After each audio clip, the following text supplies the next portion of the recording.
Hello student, welcome back to my YouTube channel chapter two learn. तो चलिए आज हम स्टार्ट करने जा रहे हैं 9th क्लास का चैप्टर 7 जिसका नाम है ट्राइंगल। ठीक है, तो इसमें हमें क्या करना है? इसमें हमें कॉन्ग्रुएंसी की प्रॉपर्टीज के बारे में जानना है और कॉन्ग्रुएंट करना है। ठीक है, अब सबसे पहले चीज आप सुन लें पहले, है ना, कि कॉन्ग्रुएंट होता क्या है, कॉन्ग्रुएंट का मतलब क्या होता है। ठीक है, तो देखो कॉन्ग्रुएंट क्या होता है आपका। 1 मिनट, मैं पेन ले लूं। ठीक है। कलर चेंज कर लेते हैं हम इसका, ब्लैक। तो कॉन्ग्रुएंट क्या होता है हमारा? जैसे दो ट्रायंगल है आपके, एक ये हो गया और एक ये हो गया। तो कॉन्ग्रुएंट का मतलब होता है कि एग्जैक्ट सेम। क्या? एग्जैक्ट सेम जैसे ये है वैसे ही अगर ये भी हो तो मैं कह सकता हूं कि ये दोनों चीजें कॉन्ग्रुएंट हैं। ठीक है, जैसे आपने देखा होगा कि हमारे न्यू वाले जो 10-10 के नोट चले हैं, अभी 10 रुपीज नोट जो है हमारे, वो थोड़े छोटे हैं साइज में, है ना। लेकिन छोटे वाले जितने भी नोट आए हैं जो, क्या उन सबका साइज सेम है? बिल्कुल जी। तो उनका सेम साइज है, बिल्कुल भी छोटा बड़ा नहीं है। तो वो सारे क्या हो जाएंगे हमारे? कॉन्ग्रुएंट हो जाएंगे वो सारे। ठीक है, ऐसे ही छोटा वाला 1 रुपीज का कॉइन भी आया था, छोटा सा, है ना। तो उसमें क्या था, अगर उसके ऊपर बहुत सारे छोटे वाले ही कॉइन रखते जाओ रखते जाओ रखते जाओ, तो क्या उसमें कोई छोटा बड़ा मिलेगा? नहीं, उनका भी बिल्कुल एग्जैक्ट सेम साइज होगा। ठीक है, तो यही कॉन्ग्रुएंट कहलाता है कि अगर कोई चीज सेम साइज की है बिल्कुल, तो वो हमारा कॉन्ग्रुएंट होता है। ठीक है, तो कॉन्ग्रुएंट का मतलब पता चल गया आप लोगों को। अब कॉन्ग्रुएंट में क्या होता है, हमें चार प्रॉपर्टीज होती है हमारी। ठीक है, चार प्रॉपर्टीज क्या होती हैं कि हमें कॉन्ग्रुएंट करने के लिए दो ट्रायंगल में कोई भी तीन चीजें इक्वल करनी पड़ती हैं। ठीक है, कोई भी तीन चीज इक्वल करनी पड़ती है, चाहे वो हमारा साइड साइड साइड हो जाए, चाहे वो हमारा साइड हो जाए, या फिर एंगल साइड एंगल हो जाए, या फिर आरएचएस हो जाए। एक होता है एंगल एंगल एंगल, है ना, ये नहीं होता लेकिन कॉन्ग्रुएंसी का पार्ट। ठीक है, ये उसका क्राइटेरिया नहीं होता कॉन्ग्रुएंसी का। क्यों नहीं होता? क्योंकि देखो अगर मैं एक ये छोटा ट्रायंगल बना दूं और ये बड़ा ट्रायंगल बना दूं, अब इसमें भी सभी एंगल 60 के पॉसिबल हैं और इसमें भी सभी एंगल 60 के ही होंगे, लेकिन क्या ये दोनों सेम है? नहीं। तो इसलिए एंगल को इक्वल नहीं लेते इसके अंदर। ठीक है, एंगल एंगल एंगल कॉन्ग्रुएंसी का पार्ट नहीं है। तो कौन कौन से तीन पार्ट हुए हमारा? एस एस एस, यानी कि तीनों साइड इक्वल हो सकती हैं।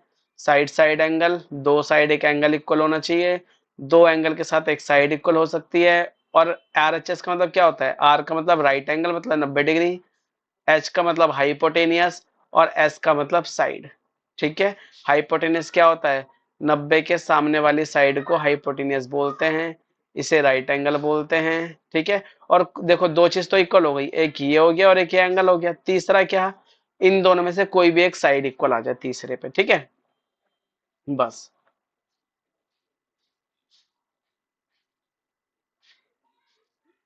तो कॉन्ग्रुएंसी की ये आपकी प्रॉपर्टीज होती हैं। ठीक है, क्राइटेरिया कह सकते हैं इनको हम।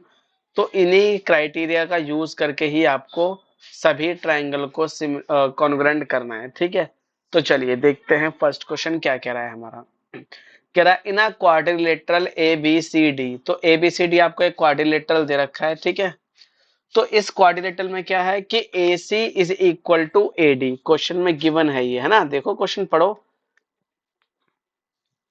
क्या कह रहा है? ये कह रहा है ना, in a quadrilateral A B C D AC is equal to AD and AB bisect angle A, यानी कि जो AB लाइन है वो एंगल A को बाइसेक्ट कर रही है। बाइसेक्ट का मतलब होता है इक्वल पार्ट्स में डिवाइड करना, यानी कि ये एंगल जितना है उतना ही ये वाला भी है। ठीक है, तो कह रहा है 7.6 फिगर ये रहा, show that triangle ABC, ABC मतलब ऊपर वाला ट्राइंगल ये वाला, और ट्राइंगल ABD और एक ये नीचे वाला, व्हाट कैन यू से?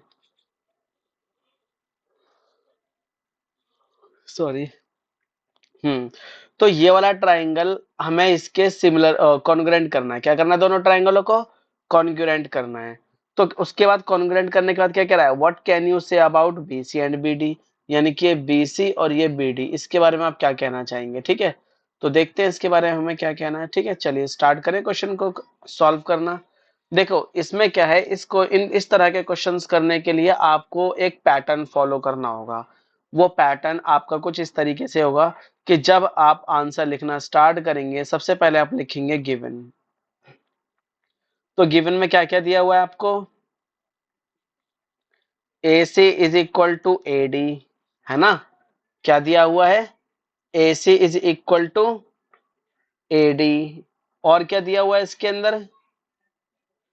और दिया हुआ है कि ये वाला एंगल इस वाले एंगल के बराबर है। तो इसका नाम क्या है? C A B, angle C A B equal होगा बी ए डी के। एंगल बी ए डी, ये कैसे लिखा मैंने, है ना? जिस एंगल को लिखना होता है ना, वो बीच में रहता है आपका। ठीक है, ये बात ध्यान रखना कि जिस एंगल को लिखना होगा वो कहाँ रहेगा हमारा? वो बीच में रहेगा। तो ये एंगल ए है ना, तो ये देखो ऐसे आया, ये सी ए और फिर ऐसे चला जाएगा बी। तो यही चीज तो आई आपके अंदर, है ना? तो ये सी ए बी हो गया आपका। और ऐसे ही अगर मैं इस वाले को लिखना चाहूंगा तो ये क्या हो जाएगा?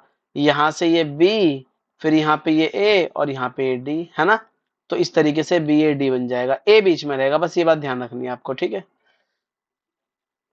तो ये आपको गिवन है। उसके बाद आपको प्रूव क्या करना है, आप वो लिखोगे। तो आपको प्रूव करना है कि triangle A B C congruent होगा ट्राइंगल ए बी डी के।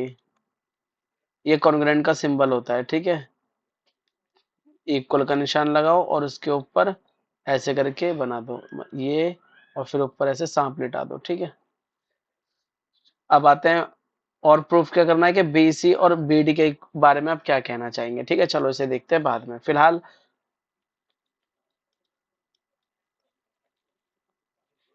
सॉल्यूशन। ठीक है, तो अब देखो सॉल्यूशन में हमें क्या करना है। तो सॉल्यूशन में सबसे पहली चीज कि जिन दो ट्राइंगलों को आपको कॉन्ग्रुएंट करना है, वो दोनों ट्राइंगल आपको यहाँ लिखने होंगे। तो इस तरीके से लिखोगे आप, in triangle A B C and triangle A B D, यानी कि त्रिभुज ए बी सी और त्रिभुज ए बी डी में। ठीक है, इन दोनों ट्राइंगल में। अब ए बी सी का है ऊपर वाला है हमारा, है ना? और ए बी डी का है नीचे वाला है हमारा। इसमें कोई तीन चीज आपको इक्वल करनी है। तो तीन चीज देखो कौन कौन सी हो जाएंगी। पहली, ये ए सी और ये ए डी इक्वल दे रखा है ना, तो मैं लिख सकता हूँ यहाँ पे कि A C is equal to A D हो जाएगा। और रीजन भी लिखना है आपको यहाँ पे जरूर। ठीक है, ये बराबर क्यों है? क्योंकि दिया हुआ है, गिवन है। ठीक है, दूसरा दूसरा हमें है कि एंगल इक्वल दे रखा है। तो एंगल सी ए बी बराबर हो जाएगा एंगल बी ए डी के। ये क्यों होगा? क्योंकि ये भी गिवन है आपको, है ना? दो चीज दी हुई है। अब A B is equal to A B होगा।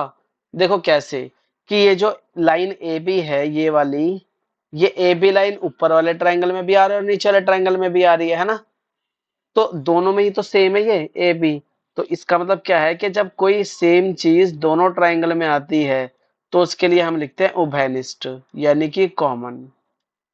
ठीक है, तो तीन चीज इक्वल हो गई आपकी। एक साइड हो गई, एक एंगल हो गया, और दूसरी भी आपकी साइड हो गई। तो अब हम यहाँ लिख सकते हैं कि triangle A B C congruent हो गया ट्राइंगल ए बी डी के।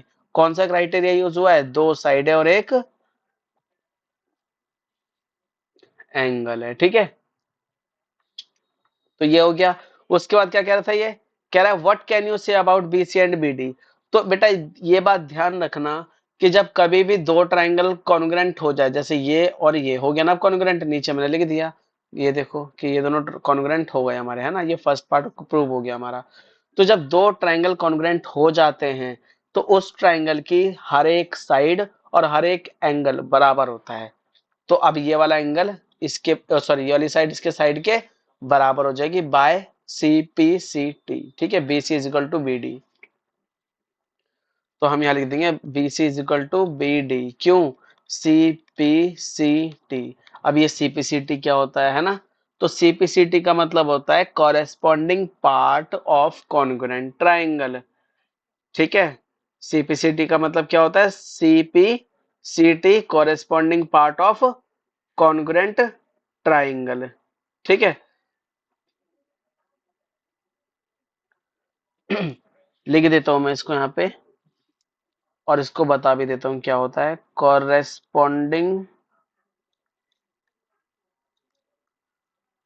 पार्ट ऑफ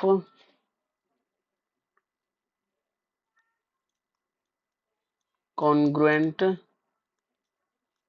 ट्राइंगल, इसका मतलब क्या होता है?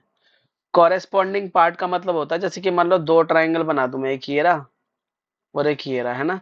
तो कॉरेस्पॉन्डिंग का मतलब होता है ये इसके इक्वल, ये लेफ्ट हैंड साइड है ना, तो यहाँ भी लेफ्ट हैंड साइड, यहाँ पे राइट हैंड साइड वाला राइट हैंड साइड के इक्वल, नीचे वाला नीचे वाले के इक्वल, इसे ही कहते हैं कॉरेस्पॉन्डिंग। ठीक है, कॉरेस्पॉन्डिंग पार्ट मतलब ये साइड इसके इक्वल हो जाएगी, ये ऊपर वाला एंगल इस वाले एंगल के इक्वल हो जाएगा, यहाँ लेफ्ट वाला एंगल लेफ्ट वाला एंगल के इक्वल हो जाएगा, और राइट वाला एंगल राइट वाले एंगल के इक्वल हो जाएगा। ठीक है, तो इसी को ही कहते हैं corresponding part of congruent triangle. ठीक है, तो ये दोनों, यहां तक आपका ये आंसर हो गया कंप्लीट। ठीक है, फर्स्ट क्वेश्चन। आते हैं next to second number question पे। तो इसमें क्या कह रहा है? अब यहाँ पे भी सेम वही चीज, पहले गिवन लिखेंगे हम, है ना। तो गिवन क्या है हमें? A B C D is a quadrilateral in which A D is equal to B C. अच्छा, A D is equal to दे रखा है बी सी। एक मिनट, टेढ़ा हो गया थोड़ा सा, दोबारा लिख लेते हैं। A D is equal to B C, और एंगल दे रखा है D A B is equal to C B A. ये दो चीजें हमें दे रखी है। ठीक है, चलो अब प्रूफ क्या क्या करना है हमें?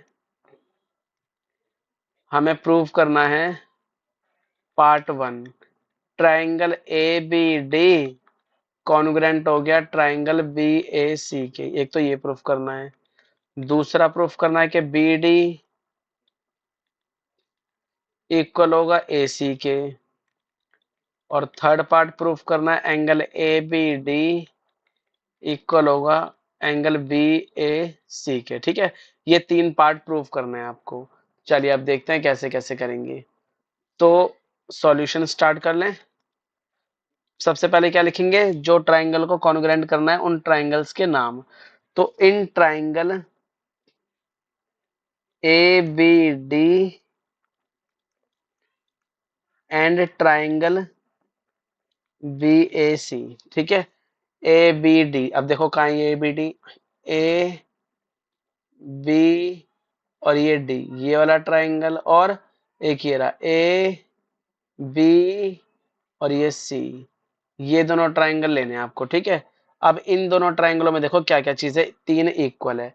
तो पहले दे रखा है कि ए डी बराबर है बी सी के, है ना। ए डी इक्वल है बी सी के। ये क्यों है इक्वल?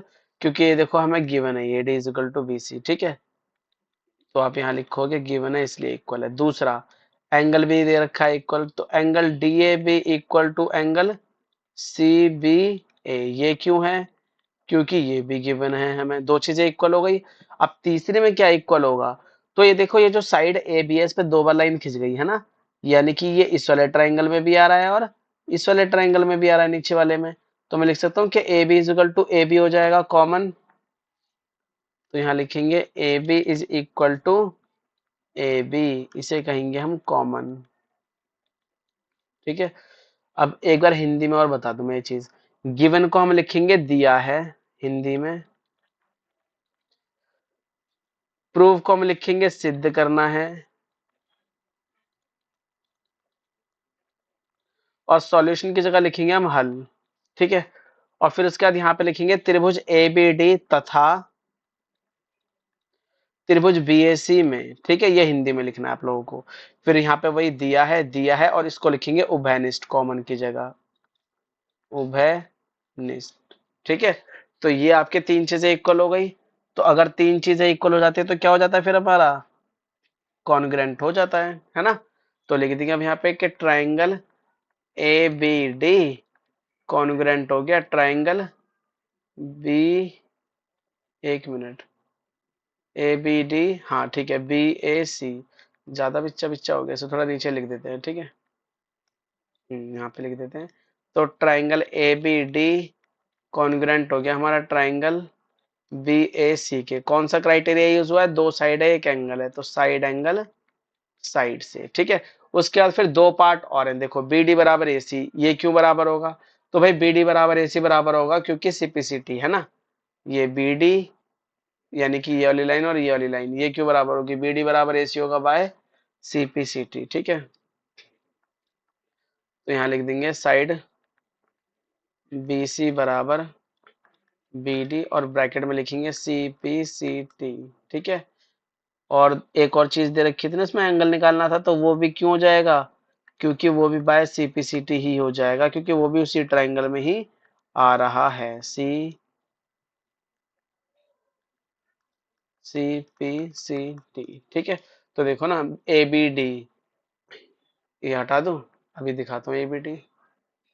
ये देखो ए बी डी यानी कि ये वाला एंगल बोल रहा है ये, ठीक है। तो ये ऊपर वाले ट्रायंगल का हो गया और बी ए सी नीचे वाले ट्रायंगल का हो गया, है ना। तो ट्रायंगल कॉन्ग्रुएंट हो गया तो सब कुछ तो इक्वल होता ही है बाय सिपेसिटी फिर, ठीक है। चलिए अब आते हैं थर्ड क्वेश्चन पे। तो ये थर्ड क्वेश्चन में मैंने इसके पार्ट्स के नाम नहीं लिखे हैं, तो मैं लिख लेता हूँ।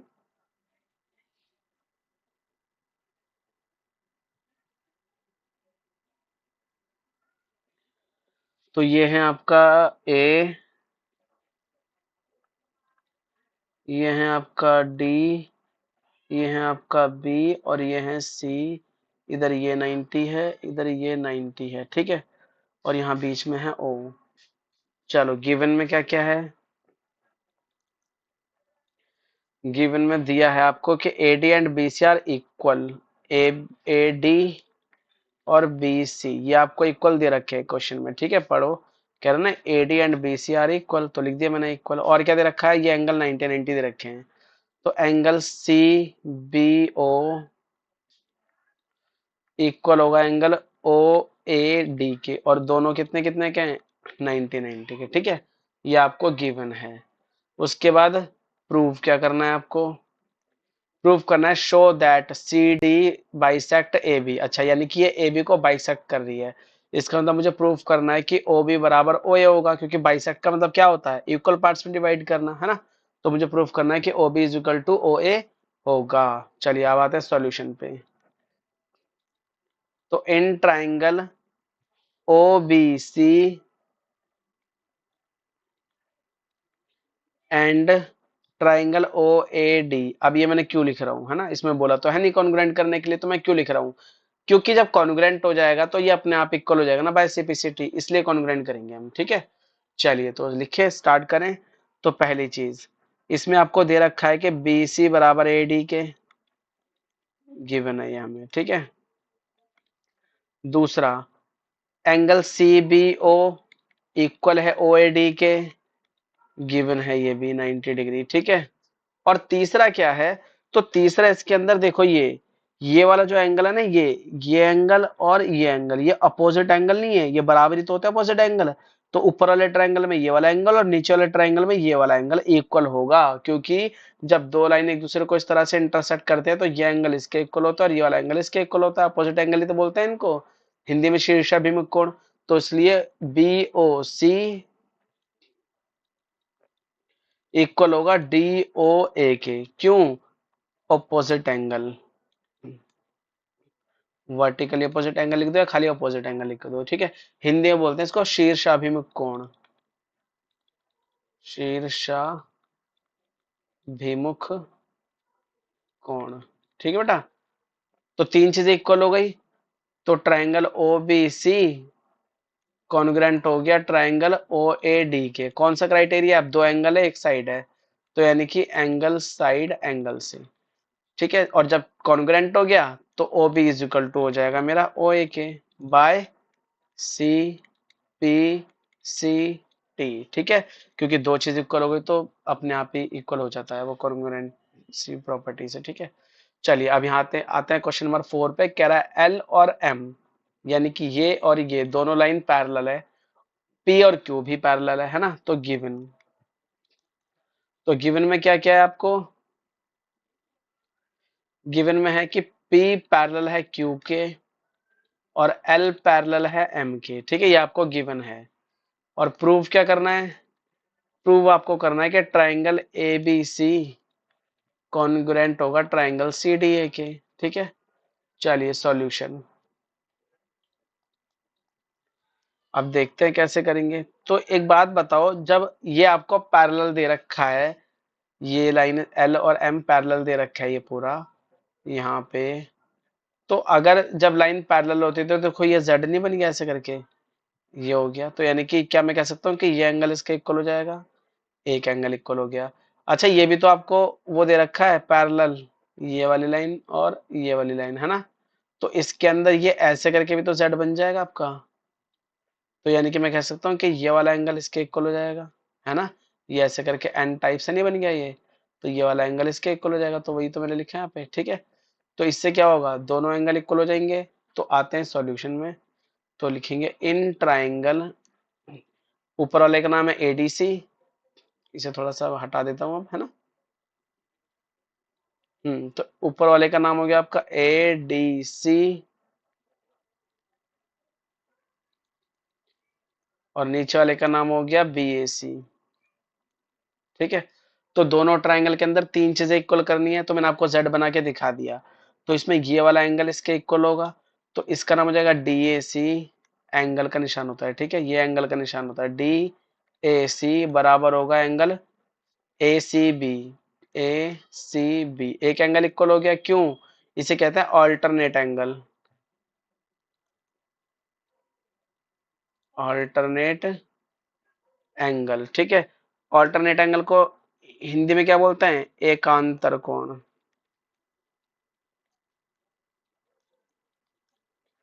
दूसरा, अब ये देखो ऐसे करके ये भी तो z बन रहा था n वाला, है ना। तो यानी कि इसका नाम क्या हो जाएगा, बी ए सी। देखो ये रहा बी ए सी, यही तो आ जाएगा इसमें। इक्वल होगा ए सी डी के, ए सी डी। ये क्यों होगा? ये भी अल्टरनेट एंगल है इसलिए इक्वल होगा, ठीक है। अब तीसरा क्या होगा, देखो तीसरा ए सी दोनों में नहीं आ रहा ये जो ए सी लाइन है ये दोनों में आ रही है ना। तो यानी कि A C is equal to ए सी। ये क्यों होगा? उभयनिष्ठ है, यानी कि कॉमन।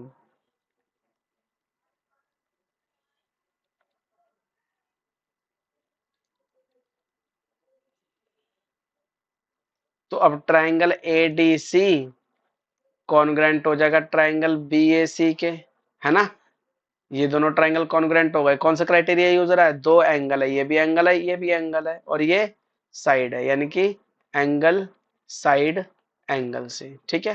तो यही हमें प्रूव करना था, बस खाली कॉन्ग्रेंट हो गया। आते हैं क्वेश्चन नंबर 5 पे। अब इसमें क्या गिवन है? Line L is a bisector of angle A and B is any point on L, BP and BQ are perpendicular from B to the arms of A. Show that ये okay. चलो given लिख लो पहले। Given में दिया हुआ है कि ये बाइसेक्टर है, तो मैं कह सकता हूँ कि ये वाला एंगल इस वाला एंगल के बराबर होगा। ये लाइन जो जा रही है L ये वाली, ये इसको बाइसेक्ट कर रही है, तो मतलब एंगल QAB बराबर दिया हुआ है BAP के। एक तो ये गिवन है हमें, और बोला इसने कि BP परपेंडिकुलर है AP पर और BQ परपेंडिकुलर है AQ पर। परपेंडिकुलर मतलब होता है कि 90 डिग्री का एंगल बना रहे हैं ये, ठीक है। परपेंडिकुलर का मतलब क्या होता है? 90 डिग्री का एंगल बना रहे हैं। तो अब आ जाओ, अब क्या प्रूफ करना है हमें? क्या प्रूफ करना है? पहला पार्ट कि ट्राइंगल APB कॉन्ग्रुएंट करना है ट्राइंगल AQB के, पहला पार्ट हो गया, ठीक है। दूसरा पार्ट क्या कह रहा है? BP equal to BQ, BP equal करना है BQ को, और B is equidistant from arm of angle A। अच्छा, यानी कि BP और ये तो है ही है, और इसके बाद ये AP और AQ ये बराबर होगा, ये भी प्रूफ करना है मुझे, ठीक है। और B is equidistant from R from the arms of angle A and angle B, ठीक है।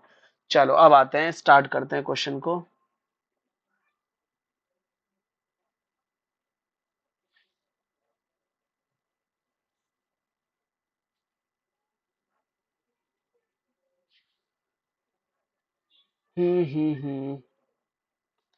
चलिए सॉल्यूशन, एक मिनट।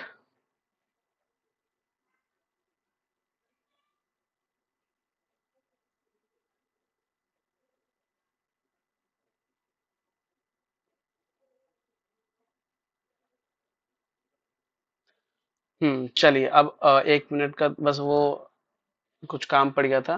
ठीक है, चलिए अब कंटिन्यू करते हैं हम लोग अपना। तो अगला क्वेश्चन अब हमें सॉल्यूशन करना था इसके लिए, है ना, सॉरी। तो सॉल्यूशन में लिखेंगे अगेन वही, in triangle A Q B and triangle A B P. ठीक है, चलो दोनों ट्राइंगल के अंदर देख लें। ठीक है, मैं बुक में देख ले रहा हूँ ट्राइंगल, आप लोग अपनी बुक में देख लेंगे, मतलब साइड्स, ये एंगल जो डायग्राम था आपका। ठीक है बेटे, चलो। तो सॉल्यूशन में तीन चीजें क्या क्या इक्वल दे रखी है हमें। पहला कि एंगल ए बराबर दे रखा है आपको, है ना, तो यानी कि angle Q A B equal होगा एंगल बी ए पी के। ये क्यों इक्वल होगा हमारा, क्योंकि बाइसेक्टर दे रखा है ना, एल इज बाइसेक्टर। दूसरा पार्ट में क्या है अब हमारा, दूसरे में आप लिखोगे कि 90-90 डिग्री दे रखे हैं, कौन कौन से, angle A Q B equal दे रखा है angle A P B equal में 90 डिग्री। ठीक है, दो चीज हो गई। और तीसरा क्या हो जाएगा अब आप में इसमें, A B is equal to A B, ये आपका उभयनिष्ठ हो जाएगा, यानी कि कॉमन। ठीक है, तो तीन चीजें इक्वल हो गई। तो triangle A Q B congruent हो गया ट्राइंगल ए बी पी के। ठीक है, कौन सा क्राइटेरिया यूज होगा इसके अंदर, दो एंगल है एक साइड है, तो मतलब एंगल साइड एंगल, तो ये कॉन्ग्रुएंट हो गया। कॉन्ग्रुएंट के बाद उसने फिर क्या बोला था सेकंड पार्ट में, ये आपका फर्स्ट पार्ट कंप्लीट हो गया। सेकंड पार्ट में पूछा इसने कि बीपी और बीक्यू इक्वल होगा या नहीं होगा, है ना, तो BP is equal to BQ के होगा, क्यों होगा, बाय सीपीसीटी। ठीक है, और सीपीसीटी क्या था, corresponding part of congruent triangle. ठीक है, तो ये आपका फिफ्थ क्वेश्चन कंप्लीट हो गया। ठीक है, चलिए तो आज की वीडियो हम यही रखते हैं। इसके अभी 6, 7 और 8 तीन क्वेश्चन और रह गए इसके। ठीक है, तो नेक्स्ट क्लास में कर लेंगे हम, अभी आज हम यही रखते हैं अपनी वीडियो को। ठीक है, चलिए ओके। तो मेरी वीडियो पसंद आई हो तो इसे लाइक करें और मेरे चैनल को सब्सक्राइब करें। Bye and take care.